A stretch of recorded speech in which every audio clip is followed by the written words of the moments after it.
महाराष्ट्रातील आधुनिक संत, समाजसुधारक, क्रांतिकारक, विचारवंत, विज्ञाननिष्ठ कीर्तनकार गाडगेबाबा उर्फ गाडगे महाराज यांचा जन्म 23 फेब्रुवारी 1876 रोजी अमरावती जिल्ह्यातील अंजनगाव तालुक्यातील शेंडगाव येथे झाला. त्यांचे पूर्ण नाव डेबूजी झिंगराजी जानोरकर असे होते. दारूच्या व्यसनापायी त्यांच्या वडिलांचे निधन झाले. त्यामुळे डेबू आपल्या आईसह मामाच्या दापोरे या गावी राहायला गेला. 1892 साली कुंताबाई यांच्याशी त्यांचा विवाह झाला.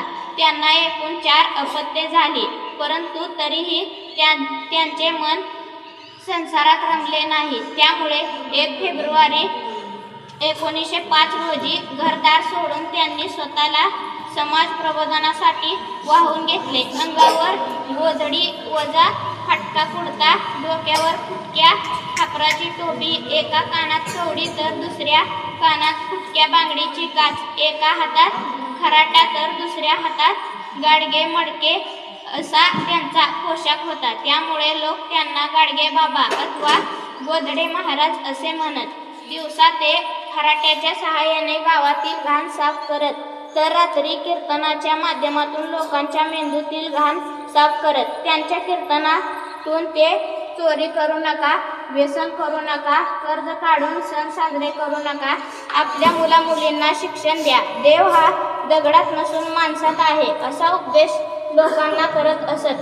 अशा प्रकारे समाजातील अनिष्ट रूढी, परंपरा, अज्ञान, अंधश्रद्धा, भोळ्या समजुती, जातीभेद, अस्पृश्यता, अस्वच्छता दूर करण्यासाठी त्यांनी आपले संपूर्ण आयुष्य वेचले.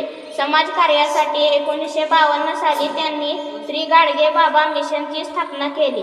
या माध्यमातून लोकांकडून आलेल्या देणग्यातून संपूर्ण महाराष्ट्रभर त्यांनी शाळा, वसतिगृहे, धर्मशाळा, वृद्धाश्रमे, अन्नछत्र, पानपोया बांधल्या. समाजातील गोरगरीब, दीनदलित, वृद्ध, अपंग, अनाथ यांची त्यांनी सेवा केली. संत तुकारामांना ते आपले गुरु मानत, मात्र मला कोणीही शिष्य नाही असे ते म्हणत. तुकडोबांचे अभंग, कबीरांचे दोहे यातून ते समाज प्रबोधन करत. गोपाला गोपाल, देवकी नंदन गोपाला हे त्यांचे आवडते भजन.